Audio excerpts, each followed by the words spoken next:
42.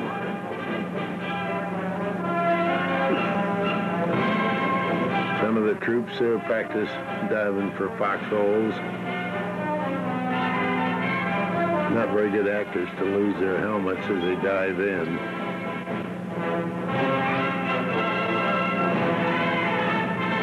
Well, there's always somebody that's late.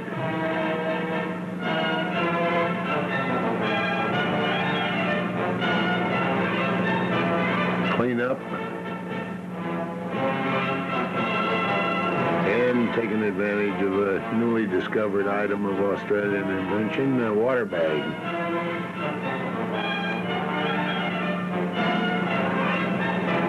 It was awful hot there. We drank a lot of water and ate more salt tablets.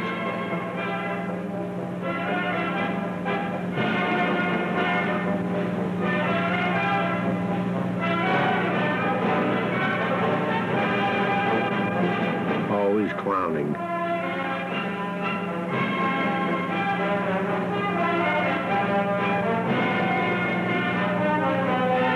Yours truly gets in the picture for his drink of water, and he slops a little over the side.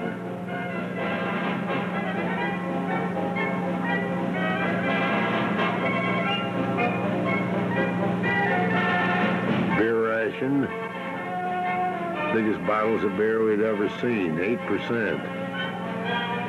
Never thought we were in a war zone, but that's what we got for being there. This is a theater, and the cushy chairs out front are salvaged from the remains of Darwin Harbor, Darwin City. If we hadn't taken them, why, probably the Aussies would have used them.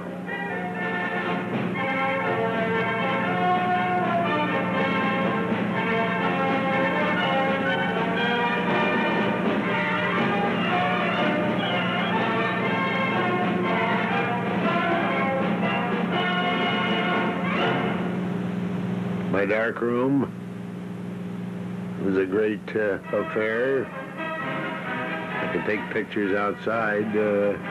Couldn't work during the daytime. The dark room leaked a little bit. Anyway, it was not air conditioned.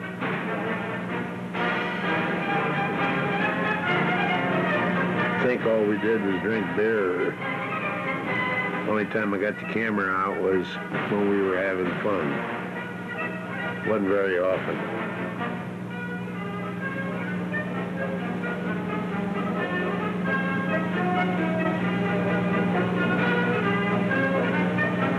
Squadron mascot, brought him from the States. And you'll see later pictures of her pups. It was the 43rd Service Squadron, and at that time it was called the Materiel Squadron. I often think if the Japanese had seen this ragtag lot, would have scared them to death, and they'd probably surrendered.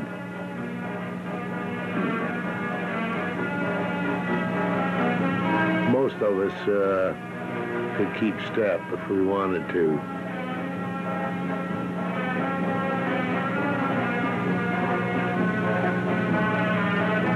This time of day, it was probably close to 100. Relative humidity was probably 50 to 70%.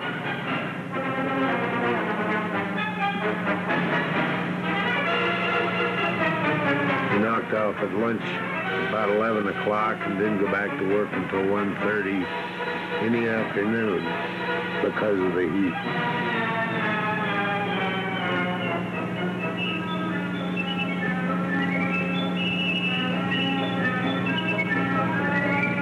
$8,000 miles from San Francisco and about 11,000 from New York.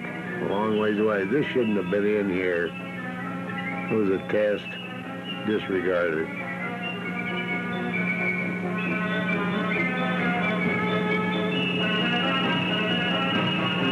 This is in Brisbane. We were R&R after 2 years in the Northern Territory. Very light duty.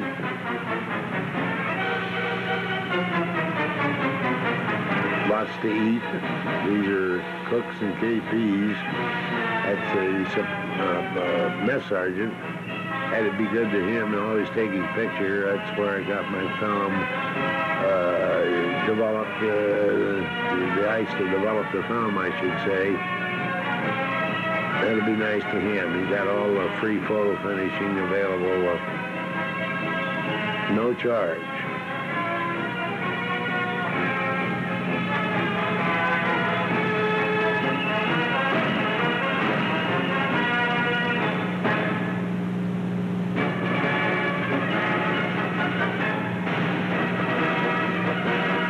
Young newborn pup and a kitty cat. Those are two nice pitting themselves against one another.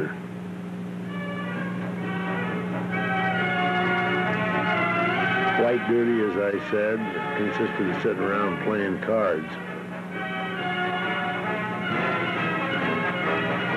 We'd just become the United States Air Force and not the Army Air Corps. This fella is decaling the equipment with the new insignia.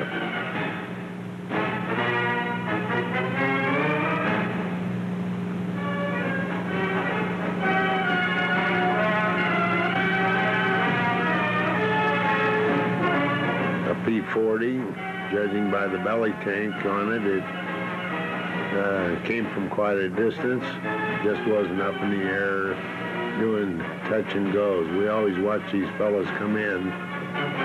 They were still learning how to fly airplanes and often crashed.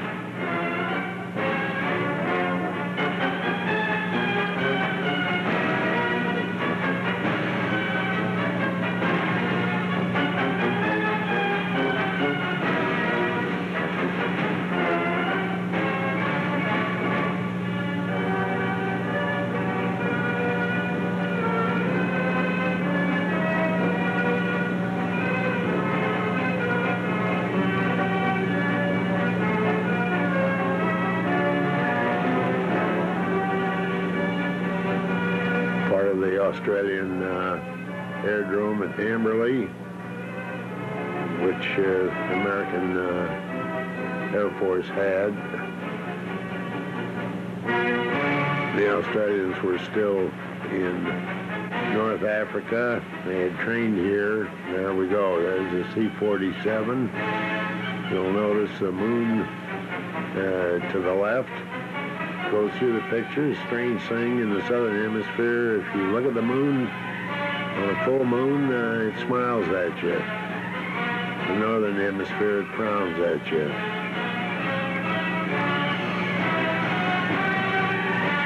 This fellow's nickname was Hog. Forgotten his real name, from Missouri. And he got slicked up to go into town. As he went out the door, his favorite comment was, when we asked him where he was going, he says, out to cut a fat hog. He's always on KP, very amiable fella.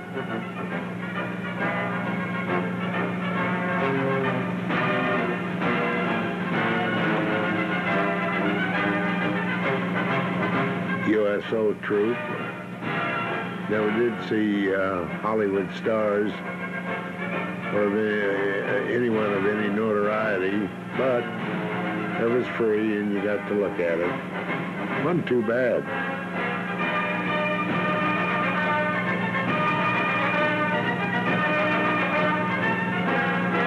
The fellow at the left of the picture was a Marine rescued by the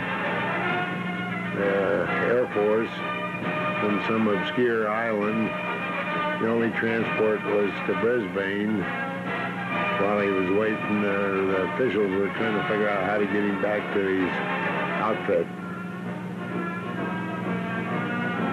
This was Easter 1944. Those were chickens that we were having for Easter. Looks as though we should have taken it out and buried it.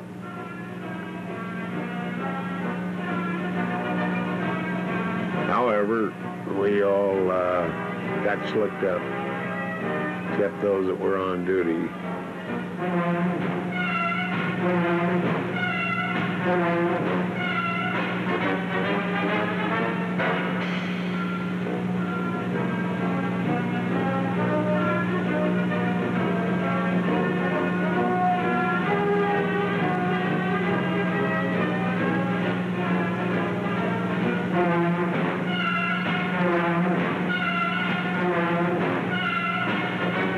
Drumstick doesn't look too bad.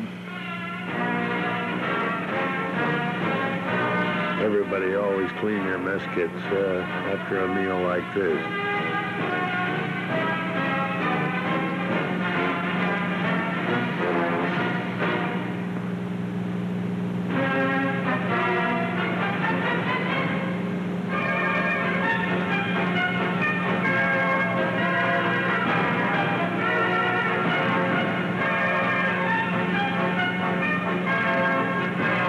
Food must have been good. Even the officers ate with us. The Lancaster bomber that Churchill sent to pacify the Australians because they took all of their arms from them when they left North Africa. It was a great joke in the Australian press. One bomber, what was it going to do? Didn't even have parts for it.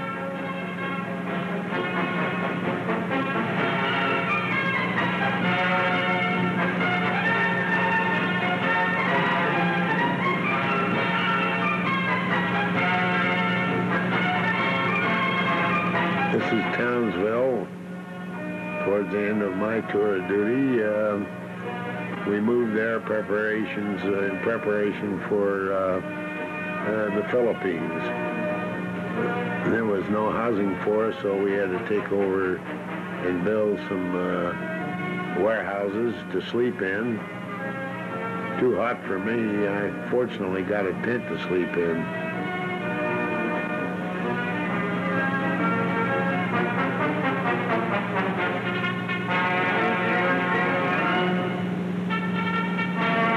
Latrines, wash basins,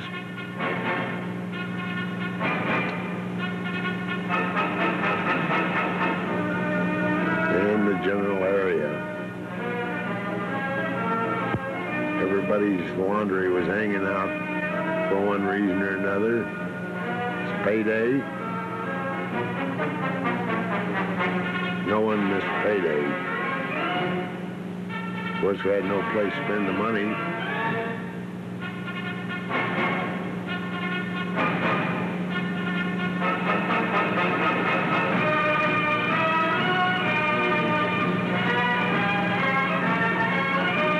Paid in Australian currency, and I got 22 pounds, 10 shilling, and small change.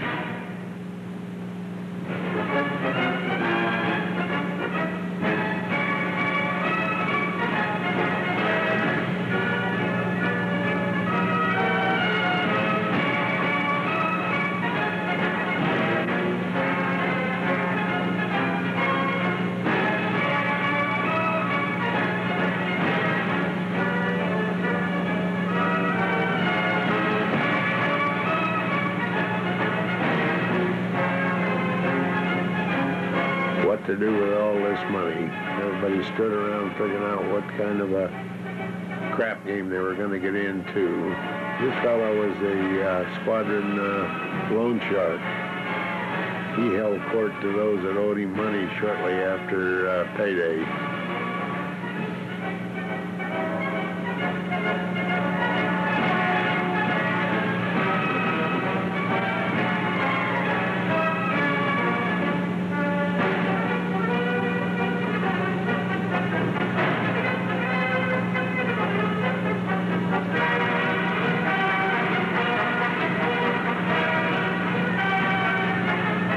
Always kept busy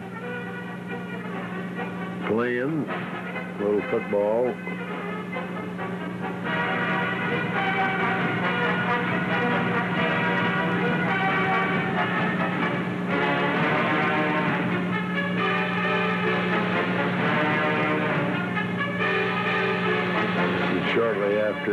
we discovered bed bugs amongst everybody's gear and clothing. We were out dousing them in gasoline and then rewashing. It was a terrible epidemic of bed bugs.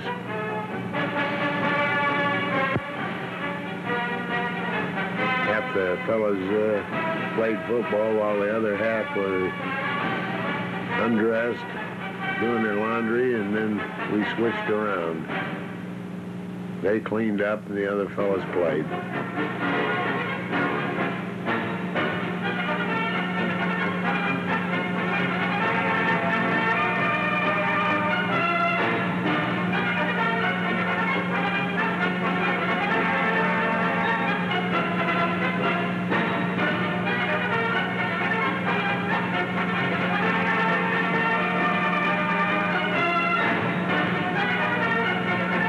General scenes in Townsville. This is an extremely large air depot. Some 5,000 or more people in a central forwarding spot for all the replacement aircraft operating with the Air Force in the Pacific.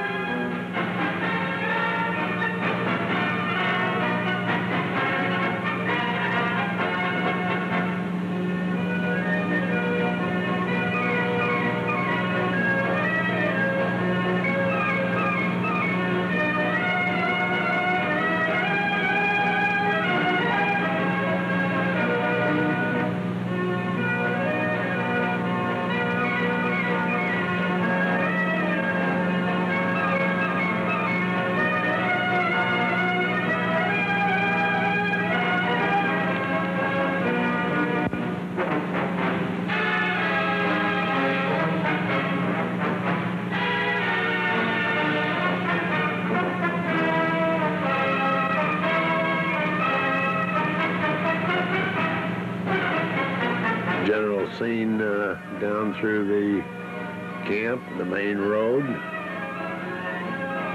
This is the mess hall. Running round the clock, 24 hours a day.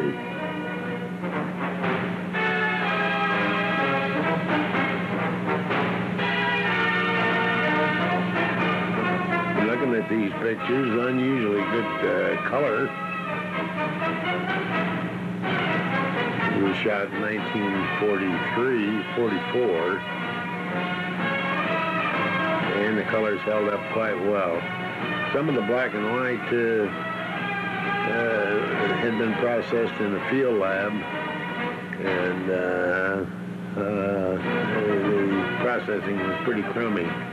This was done by Eastman Kodak, either in Brisbane or in the States. This is a motor pool. Our equipment.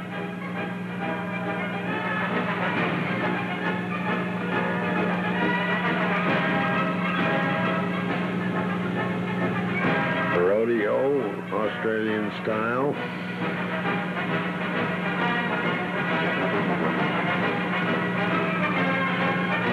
The cows were none too energetic. They were just about ready for the slaughterhouse.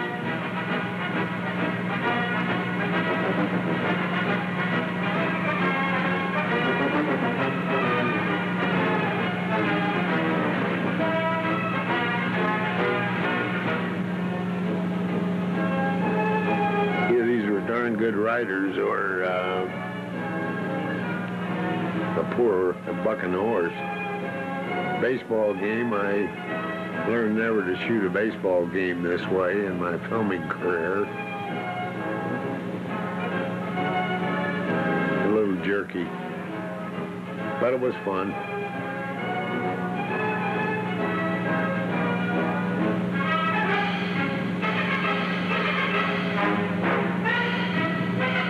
As many men as we had on this base, town, it was Townsville, 4 or 5 miles in, 5,000 people estimated. Half of them, of course, were in the Australian service weren't home.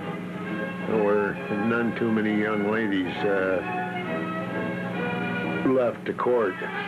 Everybody had to content themselves with whatever amusement they could find. There again, you'd have thought we were going to ride to Tokyo on a bottle of suds.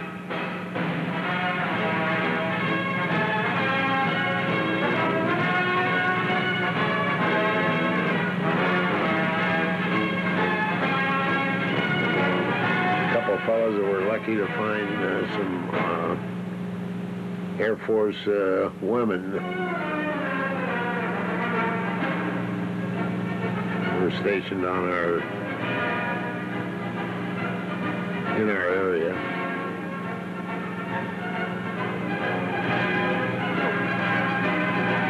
I shot these specifically for my mother, show her that I got mail occasionally.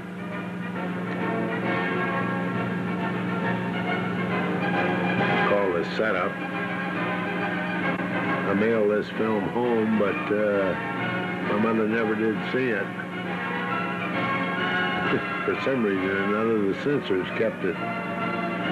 Didn't return it to me until it was about 1947, several years after the end of the war.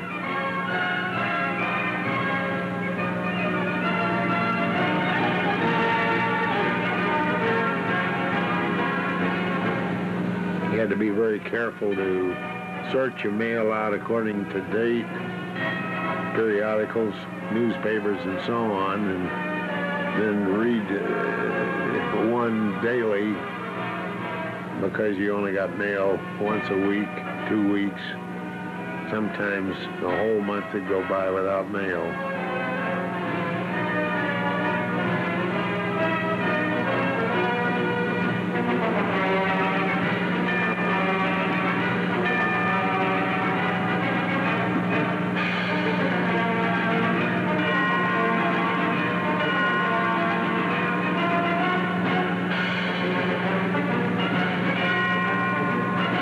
Showed my mother that I tried to be happy.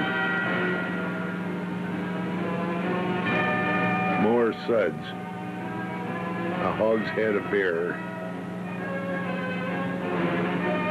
Of course, we just drank until the hogshead was empty.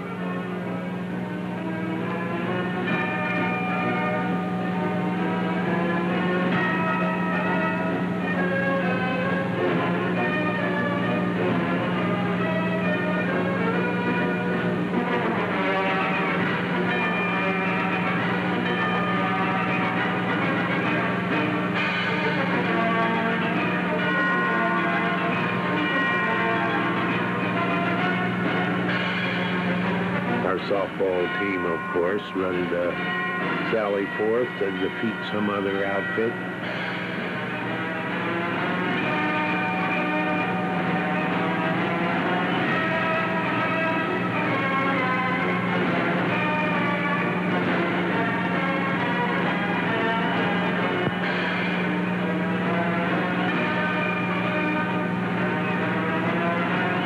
We're back in Brisbane here. Kept the color film separated from black and white for some reason or another.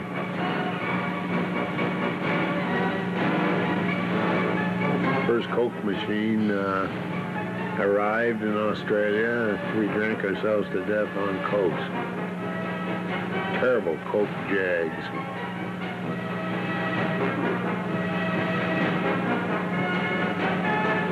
Our pup is growing up.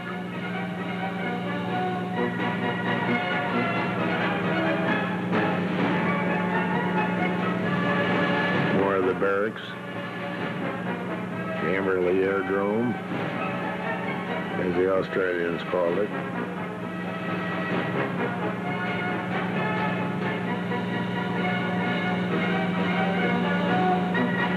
Bill had to photograph the cooks. Good-looking fella. Vain as all get out. Thought he was a movie star.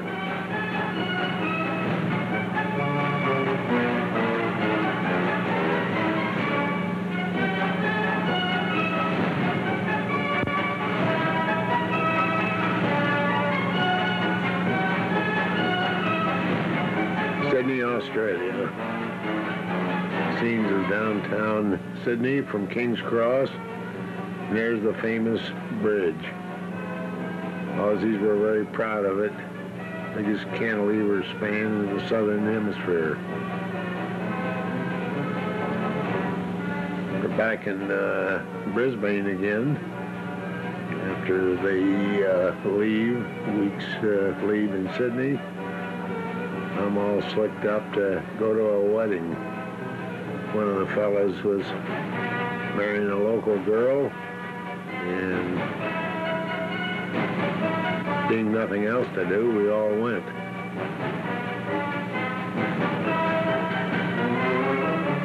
Filled the local bus up and had to rely on a couple of more 6x6s to haul us all to town.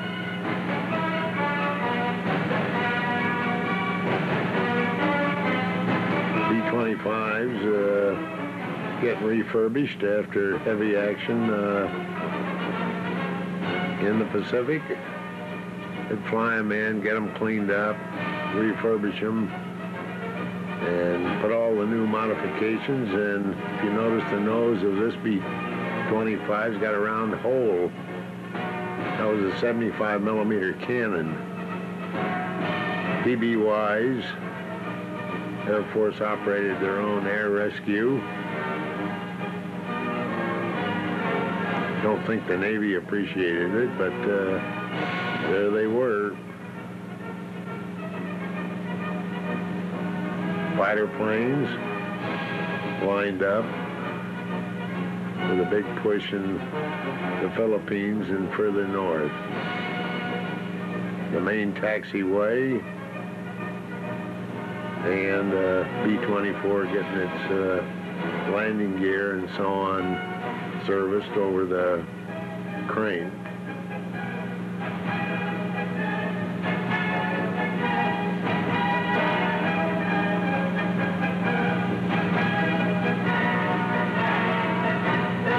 We had B-24s lined up for miles.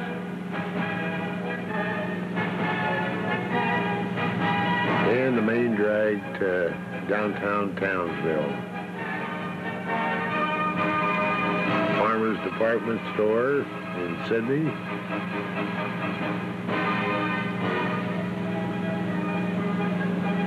The main drag looking towards St. James Railway Station. This was a Sunday, and the Australian blue law kept everybody at home. It wasn't a soul. City Hall Tower and the City Hall itself. Magnificent structure for those days. Theater in town waiting for the one showing on Sunday afternoon. The Australian Parliament had agreed to allow the theaters to be open. Me and St. James Station, quite interurban, and here's King's Cross. Always said if they put a roof over it, it'd be the biggest cat house in the southern hemisphere. St. James Park. After a bout in the pubs, you could always get the grass and sleep it off. This is a crew picture before we started cross country from Brisbane, hauling our trucking equipment to the Northern Territory. This is a better part of the road, and our tanker, we carried the gasoline for the entire convoy. It's kind of a cute picture. A couple little girls came in to look at it.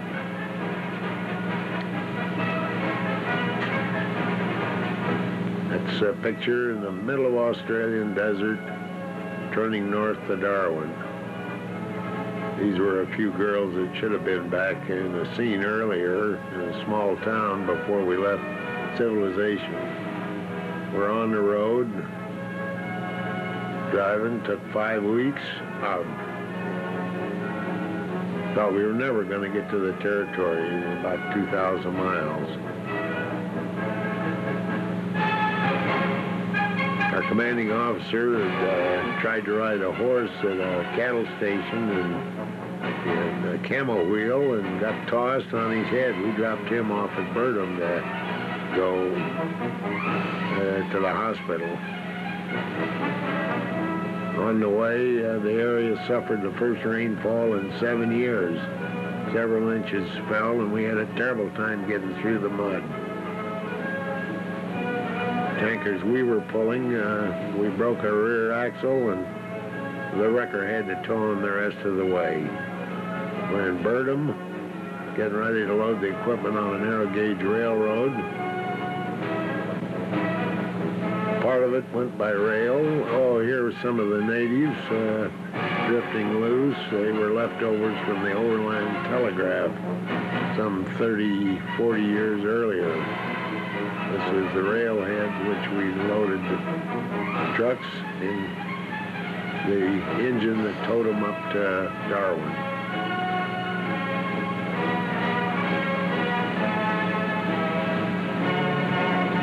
Darwin Harbor, after the big Japanese air raid, blew the jetty up.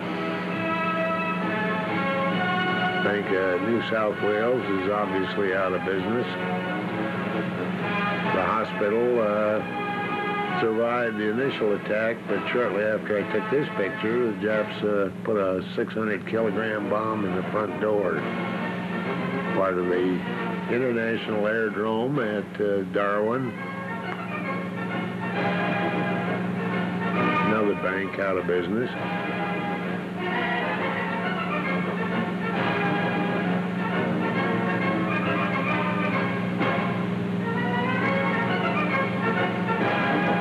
One of MacArthur's B-17s.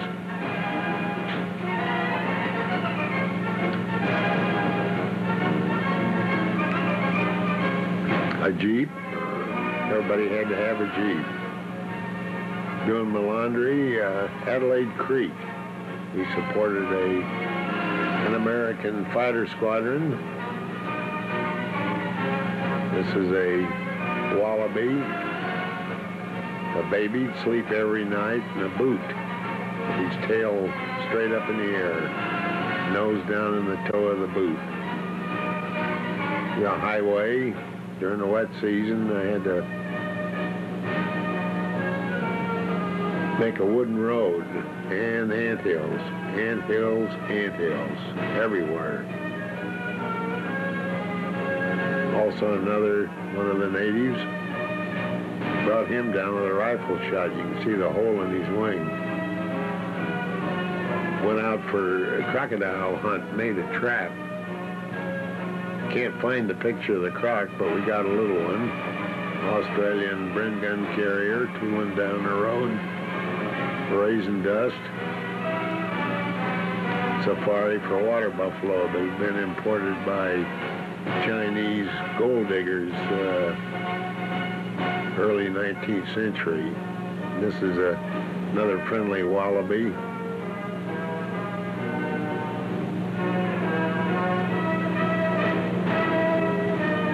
The train bringing our equipment in.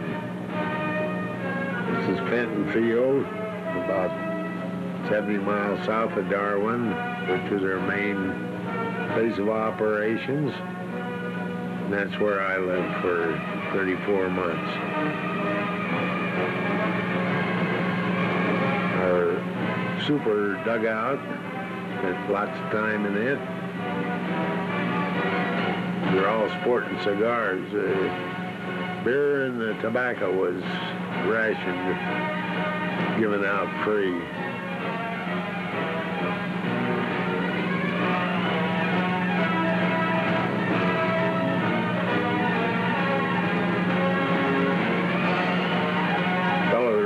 Barbershop was the son of a well-to-do Montana sheep farmer. That's why he's the barber. He knew how to use the clippers. Note the dual wheels on the front drive of this truck. Only way we could get to the garbage dump.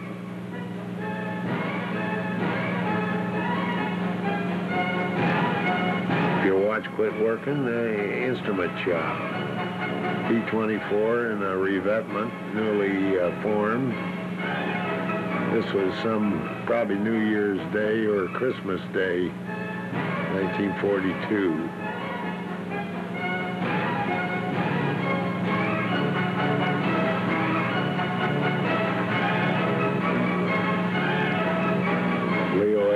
Trying his hand at a hydraulic caterpillar, the main runway. B-24s went out in pairs on search and destroy missions. Always accustomed to seeing two. When you saw only one, you knew something happened. Sometimes they just didn't come back. Dust was an awful problem.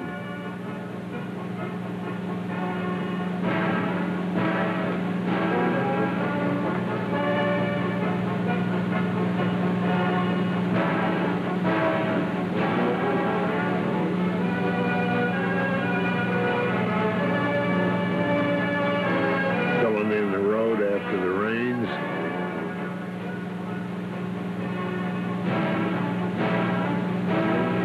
Oxygen maker in the Northern Territory. You can see the silver holes. It got splattered with some Jap frag bombs.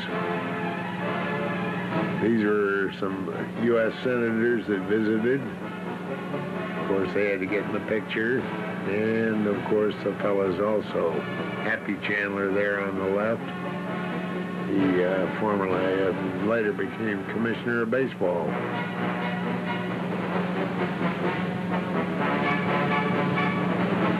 They were waiting to go back home, and the CO took them out and said goodbye to them and left them.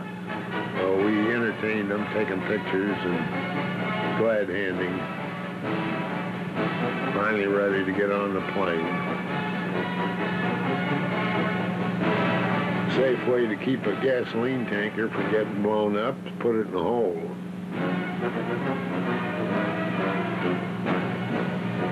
Preparing a B-24 for a search and destroy. This is a result of a 100-pound daisy cutter. It went off on contact, and the worst thing that ever happened to us.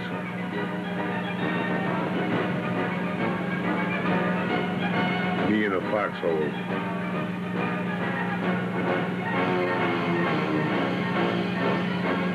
We had good artists in the bomb outfit.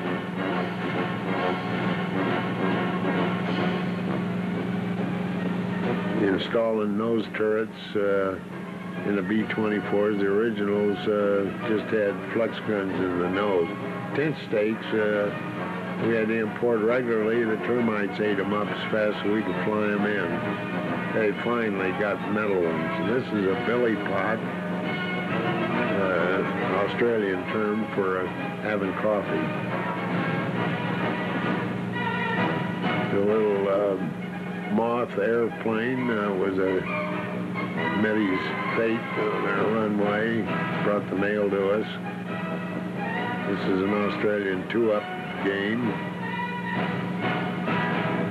Our gasoline dump served the entire air group, and that's it going up in smoke.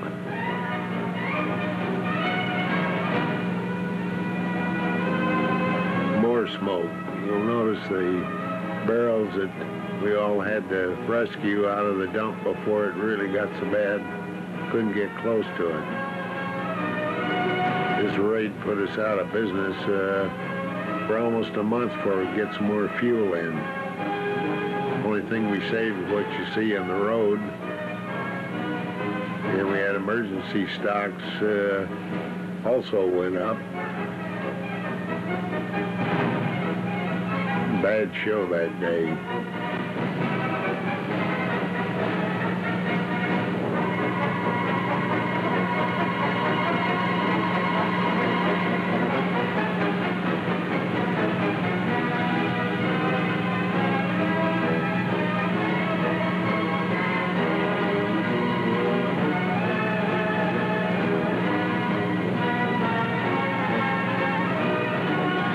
yours truly in action, taking pictures. And the results of a B-24 not being in a revetment.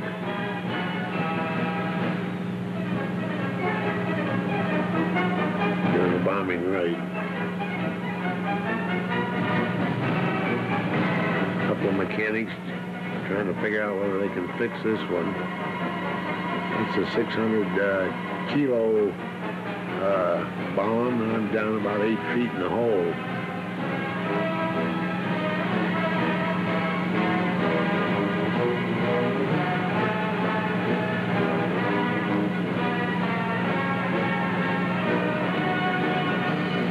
I had to get in the picture too. Rooster Buffalo was a 3-seater camera plane Australians had. Only one of its kind I ever saw.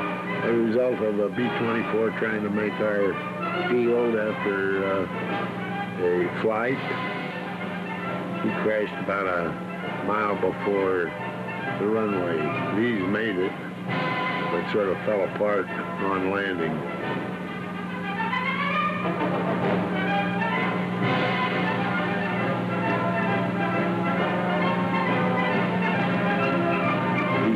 Are the result of air raids. We lost quite a few planes. Never told the Japs so. Our photo Joe, though, came over every day at noon. Well, they must have had a pretty good count. This is the new mail plane everybody was so proud of.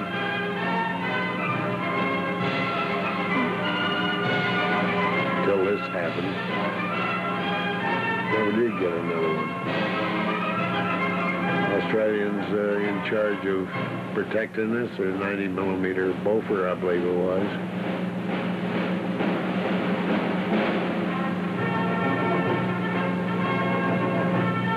That's a bomb that got hit by a Jap bomb, as are ours.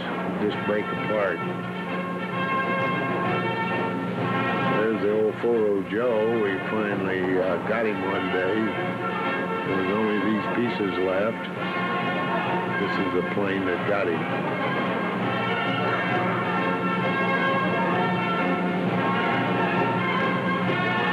This is the salt marsh. You see a B-24 in the center of the picture. We were sent to rescue about 500 miles to the west between Wyndham and Broome. This was the plane used to get us to the salt marsh. They instructed the Aboriginals how to help us. This is the equipment that was removed from the plane to make it light. These fellows with the hoods on are mosquito netting to keep the flies off you. Preparing the B-24 for return to Fenton Field, and no way to move it except push it. Had every Aboriginal in 100 miles pulling this dumb thing. We had to help too. This is the refurbished nose section. The plane landing in the salt marsh, nose wheel broke through the crust, wiped it out, so it was worthwhile salvaging.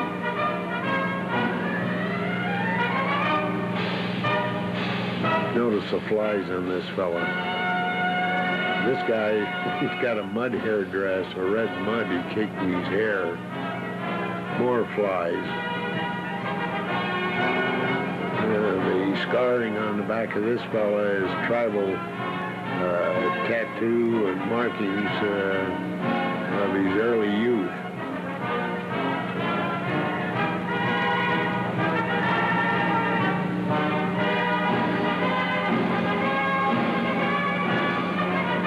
B-24 is taken off. He had about 1,800 feet to make it. He buzzed this once and off he went. The camera caddy taking us back to the plane in the background to go back. This is the producer and the director and the cameraman of this venture.